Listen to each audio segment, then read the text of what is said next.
स्तोत्रसंहिता 107 वचन 10. वचन 10 मध्ये काय पाहिलं आपण पाहूया.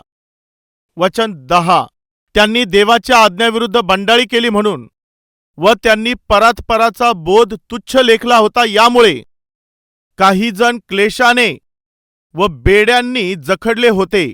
ते अंधकारात व मृत्यूच्या छायेत बसले होते, कारण त्यांनी देवाच्या विरुद्ध बंडाळी करून परात्पराचा बोध त्यांनी तुच्छ मानिला, यामुळे त्यांस कष्ट देऊन त्याने त्यांचा ताठा उतरविला. मग ते पतन पावले आणि त्यांस सहाय्य करण्यास कोणीही नव्हतं. हे वचन आपल्याला काय शिकवत आहे? ज्या परमेश्वराची आपण सेवा करतो, एकीकडे तो खूप प्रेमळ परमेश्वर आहे आणि दुसरीकडे तो खूप पवित्र आहे. आपला देव कोण आहे? तो पवित्र आहे, पवित्र आहे, पवित्र आहे. बायबल असं सांगतं, आपला जो देव पवित्र आहे तो पापाला सहजपणे घेत नाही. आपल्या सर्व माणसांमध्ये असा स्वभाव असतो की आपण पापाला हलकं समजत असतो.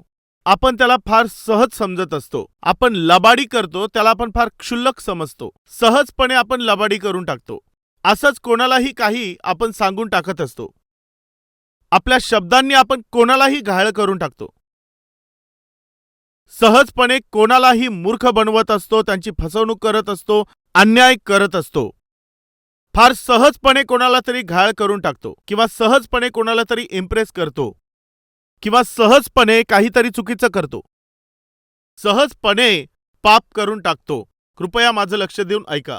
जर ते पाप करण्याची सवय लागली तर ते सोपं जात असतं. ही गोष्ट खरी आहे ना? एकच कृत्य जे आपण सारखं सारखं करतो त्याची सवय झाल्यानंतर ते काय होऊन जातं? सोपं होऊन जात असतं. सायकल चालवायला शिकण्यासाठी तुम्ही खूप मेहनत घेतली असेल ना? खूप परिश्रम घेतले असतील. नवीन नवीन जेव्हा मी सायकल चालवायला शिकत होतो तेव्हा चालवता चालवता ओढ्यात जाऊन पडलो. मी त्या ओढ्यामध्ये जाऊन पडलो, सायकलही पडली. मला वाचवण्यासाठी लोक पळत पळत आले. ते तिथे आल्यावर मी त्या ओढ्यामध्ये बुडत असताना हातपाय मारू लागलो. तेव्हा कोणीतरी बाजूने आपला हात पुढे केला. त्यांनी हात पुढे केल्यावर मी तो धरला. ते बोलले की सायकल जात असेल तर जाऊ दे, तुझा जीव वाचला तर पुरेसा आहे. ते माझा हात धरून मला ओढू लागले. मी तर दुसऱ्या हाताने माझी सायकल खेचत होतो. असं का? कारण सायकल शिकत होतो.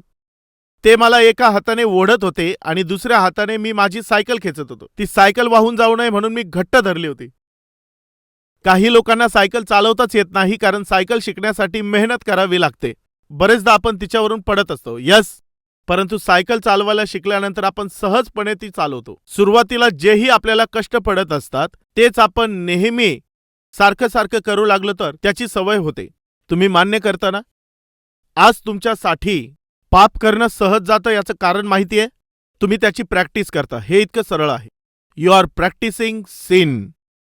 फार सहजपणे जर तुम्ही काही वाईट करत असाल किंवा करता, फार सहजपणे जर तुम्ही एखादं पाप करत असाल तर त्याचं कारण माहिती आहे? प्रॅक्टिस. यामुळे फ्रेंड्स, जो खरा विश्वासणारा आहे तो सहजपणे पाप करू शकत नाही. किती लोक हे मान्य करतील की जो खरा विश्वासणारा असतो तो सहजपणे लबाडी करू शकत नाही? खरा विश्वासणारा इतकं सहजपणे त्याच्या शब्दांद्वारे एखाद्या व्यक्तीला घायाळ करू शकणार नाही. खऱ्या विश्वासणाऱ्याने शब्द देऊन पलटणं हे सोपं नसतं. खऱ्या विश्वासणाऱ्यासाठी आपल्या शरीराला अशुद्ध करणं एवढं सोपं जात नसतं. खऱ्या विश्वासणाऱ्याकरिता आपल्या शरीराला अपवित्र करणं एवढं सोपं नसतं.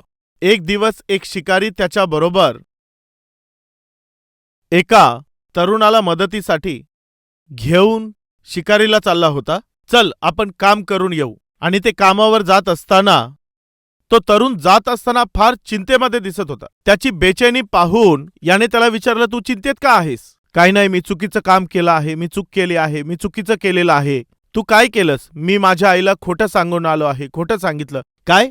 एवढंच? खोटं बोलून आलास म्हणून तू एवढं टेन्शन घेऊन चाललेला आहेस का? मी खोटं बोलत नसतो आणि बोललं पण नाही पाहिजे. हे सगळं तू काय बोलत आहे? खोटं बोलायचं नाही, खोटं बोलायचं नसतं, मी खोटं बोलत नसतो.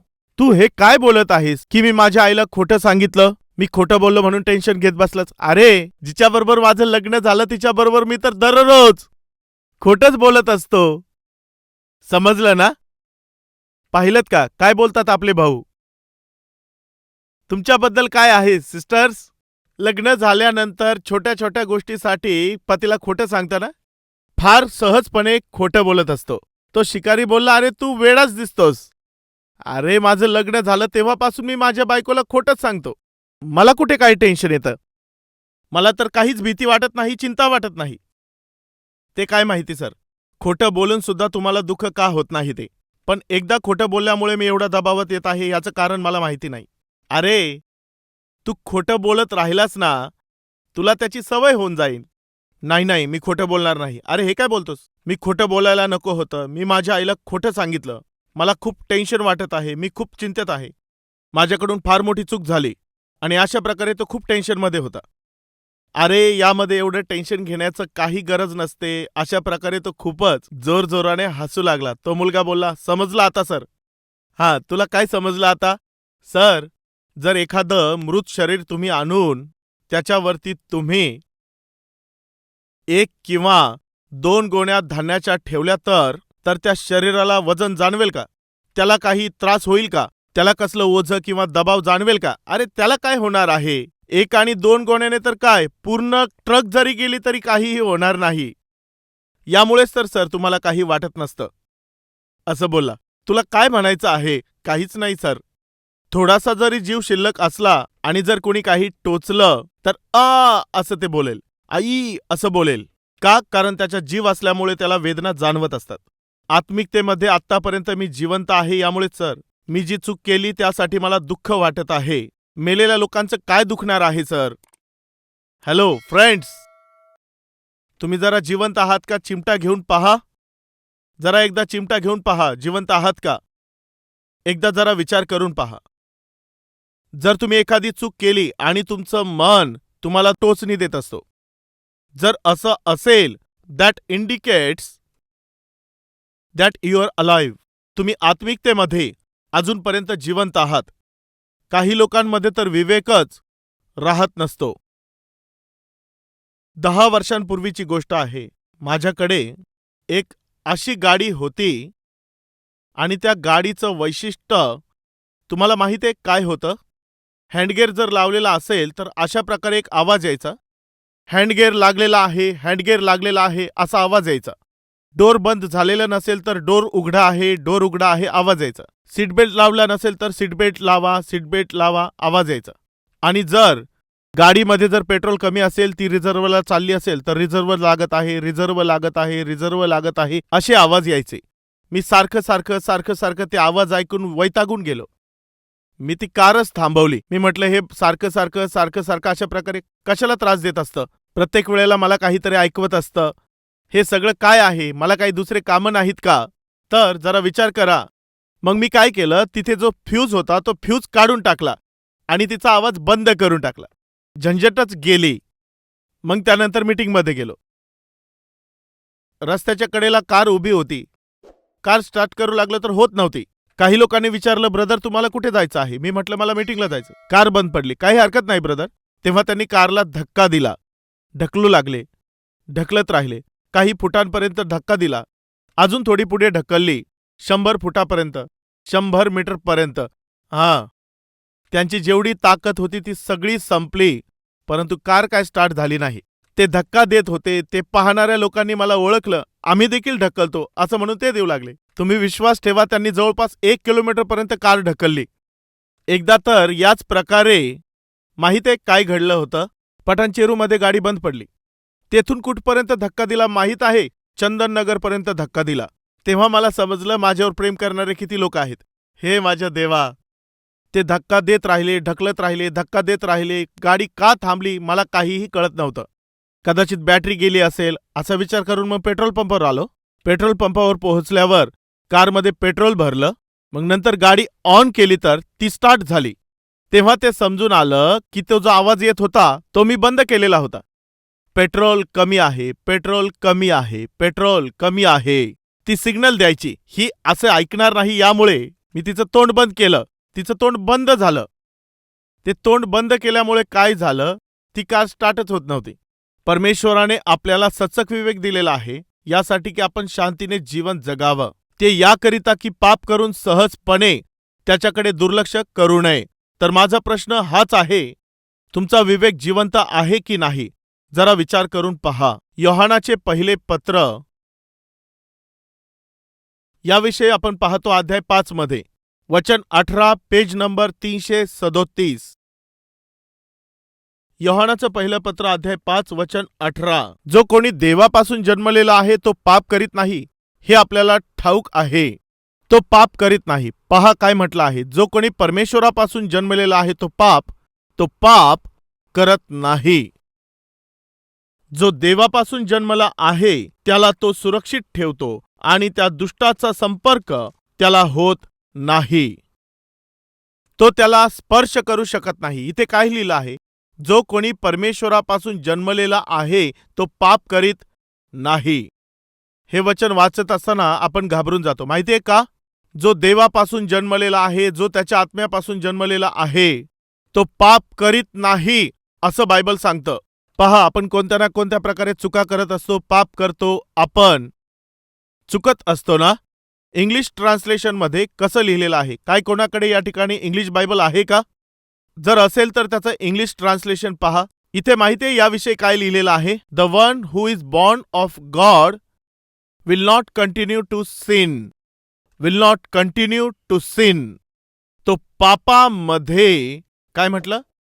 पडून राहणार नाही असं लिहिलेलं आहे. म्हणजे ही विल नॉट हॅबिच्युअली सिन. तो सवय आहे अशा प्रकारे तो पाप करणार नाही. तो त्याची प्रॅक्टिस करणार नाही. तुमचे वडील काय करत आहेत? लॉची प्रॅक्टिस करत आहेत. याचा अर्थ आहे की लॉयरची प्रॅक्टिस करत आहेत. तुमची आई काय करते? ती क्लिनिकमध्ये प्रॅक्टिस करत असते, म्हणजे ती डॉक्टरची प्रॅक्टिस करत आहे. प्रॅक्टिस म्हणजे ते काम करत आहेत. पहा, सिन म्हणजे पाप केलं तर, पापाची प्रॅक्टिस करणं म्हणजे पाप करत चाललेले आहेत. लक्ष देऊन ऐका. आम्ही पापाच्या आहारी गेलेलो आहोत. आमच्यापैकी अनेक लोक असे आहेत पापात बांधलेले आहेत. परंतु बायबल आपल्याला सांगतं की जो परमेश्वरापासून जन्मलेला आहे तो पाप करू शकत नाही. तो पापामध्ये पडून राहणार नाही. जर आपल्यापैकी कोणी पापामध्ये कायमस्वरूपी पडून आहेत तर तुम्ही तुमच्या आत्मिक जीवनाविषयी प्रश्न करायला पाहिजे. The one who is born of God और born by God will not continue to sin. तो पापामध्ये पडून राहणार नाही किंवा will not practice sin. The born of God will not continue to sin, does not continue to sin. म्हणजे ते पापामध्ये continue पडून राहणार नाही. जो दारू पितो तो कंटिन्यू करणार नाही. लबाडी करणारा व्यक्ती लबाडी कंटिन्यू करू शकत नाही. फसवणूक करणारा व्यक्ती फसवणूक कंटिन्यू करू शकत नाही. चुकीचं जीवन जगणारा चुकीचं जीवन कंटिन्यू करू शकत नाही. तुम्ही जे वाईट बोलत असता ते वाईट बोलणं तुम्ही कंटिन्यू करू शकत नाही. जर त्यांचं तारण झालेलं असेल तर ते पापामध्ये कंटिन्यू राहणार नाही. आजच्या दिवशी आपण स्वतःला एक प्रश्न विचारूया, काय माझं तारण झालं का? तर मग तुम्ही फार धिटाईने पाप करत राहाल. अशा प्रकारे होणार नाही. चार्ल्स स्पर्जन यांनी अशा प्रकारे म्हटलं, true Christian is never sin successfully. Charles Spurgeon यांनी काय म्हटलं माहितीये? जो खरा विश्वासणारा आहे तो त्याचं पाप यशस्वीपणे करू शकत नाही. असं का घडतं? कारण हृदयामध्ये जो विवेक असतो तो सारखं सारखं टोचणी देत असतो. हे चुकीचं आहे, हे चुकीचं आहे, चुकीचं आहे, चुकीचं आहे असं तो सांगत असतो. जर आपला विवेक जिवंत नसेलच तर आपण त्याला मारून टाकला आहे. तुम्ही जर तुमचा विवेक मारून टाकलेला असेल तर मग तुम्ही सैतानाच्या समोर गुलाम झाला आहात. हे पुन्हा सांगून आपण पुढे जाऊया. जर तुमचं तारण झालेलं आहे तर तुम्ही पापात पडून राहणार नाहीत. जर तुम्ही नियमित पाप करत असाल तर तुम्ही ते सहजपणे करू लागाल. तुम्ही फार सोप्या प्रकारे ते करत राहाल. यामुळेच पहिली गोष्ट मी तुम्हाला सांगितली, इझिली. जर तुम्ही एखादं वाईट कृत्य इझिली करत असाल तर मग ते चुकीचं आहे. जर तुम्ही अशा प्रकारे पापाची प्रॅक्टिस करत असाल तर तुम्ही देवाचे संतान नाहीत. हे फार सामर्थ्य असं वचन आहे. जर तुम्ही पापाची प्रॅक्टिस करत आहात, फार सहजपणे पाप करत चाललेले आहात, जर तुम्ही पापामध्येच राहत असाल, फार सहजपणे तुम्ही पाप करत असाल तर तुमच्या देव नाही. जर तुम्ही देवापासून जन्मलेले असाल तर तुम्ही पापाची प्रॅक्टिस करू शकत नाही. जर तुम्ही पापाची प्रॅक्टिस करत नाही तर सहजरीतीने तुम्ही कोणतं पाप करणार नाही. जर तुम्ही पाप करत नसाल आणि जर समजा तुमच्याकडून पाप झालंच तर पहिल्यांदा पाप झाल्यावर तुम्ही घाबरताल. तुम्हाला पापाची भीती वाटेल. खरा जो विश्वासणारा आहे तो पाप करायला घाबरत असतो. सहजपणे सोप्या मार्गाने पाप करणं हे खऱ्या विश्वासणाऱ्यासाठी सोपं नाही. जर असं कोणी असेल जे सहजपणे पाप करत आहेत तर आज स्वतःला पारखून घ्या. आपण तपासलं पाहिजे, चेक केलं पाहिजे. बायबलमध्ये इस्रायल लोकांनी प्रार्थना केली. का केली? कारण देवाने त्यांना दंड दिला होता. हो, आपला परमेश्वर प्रेमळ आहे, परंतु त्याबरोबर तो महान पवित्र आहे. हे विसरू नका. जो बाप आपल्या मुलांवर प्रीती करतो तो त्यांना छडी मारत असतो. जर तुम्ही वाईट करत आहात, चुकीचं काम करत आहात, तर ते पाहून परमेश्वर तुम्हाला दंड देईल. जर तो आपल्याला दंड देणार आहे तर आपण काय केलं पाहिजे? दंड देण्याच्या अगोदरच परमेश्वराच्या चरणापाशी जाऊन त्याला म्हणा, प्रभूजी, मी चुकीचं केलेलं आहे. चूक करू नये मला माहीत होतं, परंतु तरी देखील मी ते केलं. मला क्षमा कर बापा. असं म्हणून जर तुम्ही पश्चाताप करता आणि परमेश्वराकडे जर आला तर परमेश्वर तुम्हाला क्षमा करतो. जर तुम्हाला क्षमा प्राप्त झाली तर पुन्हा तेच चुकीचं काम करण्यासाठी तुम्हाला हिंमत होत नसते. पाप करण्यासाठी तुम्हाला भीती वाटत असेल तर याचा अर्थ तुम्ही प्रॅक्टिस करत नाहीत. वाईट गोष्टीची, पापाची प्रॅक्टिस करत नाही तर तुम्ही परमेश्वराचे पुत्र कन्या आहात. इझिली जर तुम्ही वाईट कृत्य करत आहात तर याचा अर्थ तुम्ही पापाची प्रॅक्टिस करत आहात. जर तुम्ही पाप करत आहात तर तुम्ही देवाचे लोक नाहीत.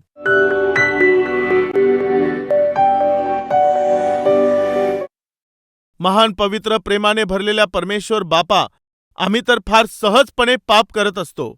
खूप सहजपणे आम्ही लबाडी करत असतो. फार सहज रीतीने आम्ही चुकीचे पावलं घेतो. सहजपणे आम्ही मित्रांबरोबर भटकत असतो.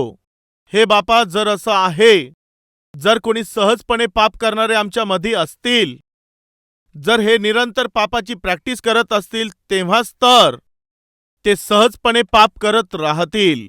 खरे विश्वासणारे तर सहजपणे पाप करणार नाहीत देवा. ते कधीही सहजपणे पाप करू शकणार नाहीत. तू जी आमच्यावर कृपा केली आणि तुझा आत्मा आमच्यामध्ये जर असेल तर आम्ही सहजपणे पाप करू शकणार नाहीत. हे बापा, तुझा पवित्र आत्मा माझ्यामध्ये, आमच्यामध्ये कायम राहावा. जर पवित्र आत्मा आम्हाला सोडून निघून गेला तर आम्ही फार सहजपणे पाप करू लागू. आम्ही पापामध्ये पडू आणि आम्ही वाईट कृत्यांचे गुलाम बनून जाऊ. असं पापी जीवन आम्हाला नाही पाहिजे. आम्हाला क्षमा कर देवा. आमच्या अपराधांची आम्हाला क्षमा कर बापा. आमच्या डोक्यावरती जितके केस आहेत त्यापेक्षाही अधिक, त्यापेक्षा कित्येक पटीने आमचे पाप आणि आमचे दोष आहेत, त्यांची आम्हाला क्षमा कर देवा. या प्रार्थनेमध्ये जे आमच्यामध्ये सहभागी होत आहे अशा आत्मिक लोकांना तुझं दर्शन तू दे, आशीर्वाद दे, त्यांना वाचव. येशू ख्रिस्ताच्या नावाने आम्ही ही प्रार्थना मागत आहोत. आमेन.